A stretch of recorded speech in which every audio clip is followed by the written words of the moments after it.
Texas basketball programs are peaking at the right time as March Madness approaches. It's finally springtime, which means Texas baseball and softball are getting their seasons underway. And of course, the NFL has a new team at the top of the food chain in the Seattle Seahawks after their dominant win over the Patriots in the Super Bowl. All of this action and more coming up on College Press Box. Good evening and welcome back to College Press Box. I'm Nolan Clay, hosting with Dylan Becker tonight.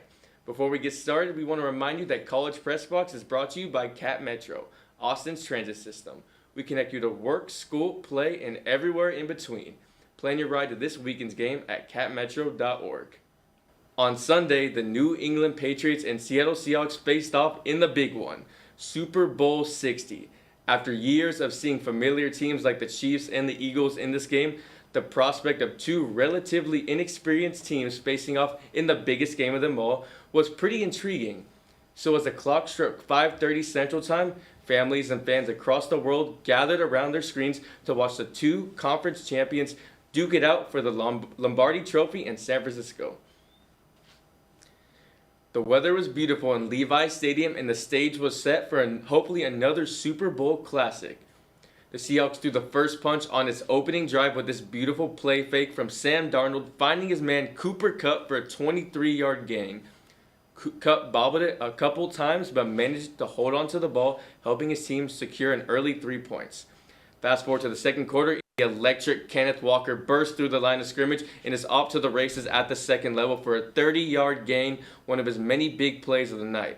Also setting up another Jason Myers field goal. And now let's go to the second half where Walker turns a little slip screen into a big gain, effortlessly running past Patriots defenders, setting up another Seattle field goal. Yes, that was a theme for most of the night. And later in the third, Drake Maye would drop back to pass, but be met by former Longhorn Byron Murphy, who takes Maye to the ground. That was his second sack of the night. The Patriots were beginning to run out of time, and this play would not help their cause as Derek Hall forces the fumble and Byron Murphy jumps onto it. What a night for the former Longhorn. This gave Seattle great field position, and finally the Seahawks were able to break the touchdown drought early in the fourth quarter through this A.J. Barnard touchdown grab. Sorry, Jason Myers, but I was getting a little bit tired of seeing you on my screen. Hold the phone though, because the MVP runner-up was not going down without a fight, responding right away to Seattle's score with this dime to Mack Hollins, putting 7 on the board. New England was able to get the ball back, but Drake Maye once again showed his inexperience on the big stage right here, throwing a careless interception, destroying any momentum that New England had. There's only one reason Maye would ever throw this ball. He was seeing ghosts. As you can see right here, just not a good ball at all from Drake Maye. And just like they did in its Super Bowl 48 win over Denver, Seattle added insult to injury with this 45-yard pick six from Uchenna Nwosu to effectively bury the Pats in Santa Clara and start the celebrations and parade plans in the great state of Washington. New England would score one more consolation touchdown at the end, but the statement was already made. The Seahawks soared to the top of the mountain to reclaim their spot on top of the NFL. Now that football season is over, all eyes are heading to college basketball, where men's and women's teams are getting ready for their postseason push. And what a fantastic week it was for Texas basketball as the women picked up a huge revenge win over a top 5 ranked LSU team, and the men won both of its contests, getting them over 500 for the first time in SEC play.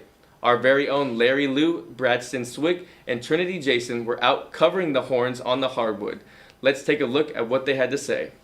Great coverage, Larry, Bradston, and Trinity. Now let's send it over to Dylan with a special guest for more. Thanks. Solid work, Penelope and Joaquin. When College Press Box returns, we will take a look into what is coming up on the mound for our Texas teams. Stay tuned, you don't want to miss it.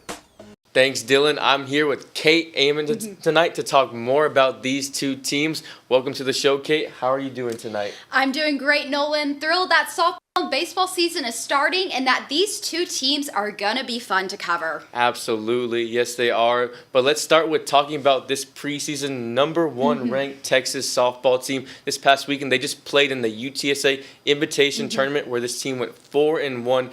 Kate, how did the Longhorns play in this tournament performance-wise? Incredible record, wow. And even though this team lost in Nebraska, it still seems like they had a great opening weekend start. Now let's move on to baseball as they play their home opener this Friday against UC Davis at home. Kate, what are your predictions for this game? And who do you think are going to be the star players for this team this season? Yes, Carson Tinney was a great person to enter the transfer portal and head to Texas. But we know this softball team is ranked number 1 and the baseball team is ranked number 3 as we head into the season. How much do you think the rankings will affect both of these teams' mentality? Absolutely, I agree with a lot of stuff you said right there. And speaking of the alumni game, I saw you were thugging it out there in the cold weather.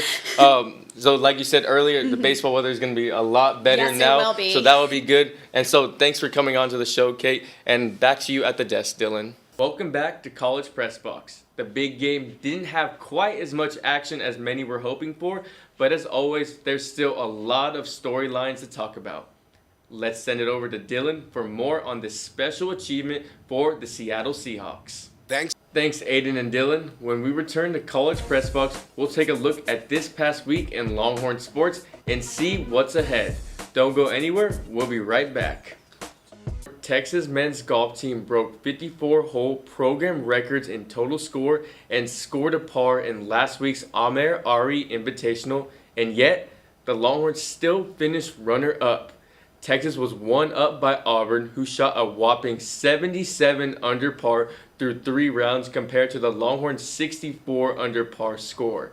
Despite the tough runner-up finish, Texas seems to be peaking at the right time. The team now has a few weeks off before traveling to Las Vegas to play in the Southern Highlands Collegiate in early March.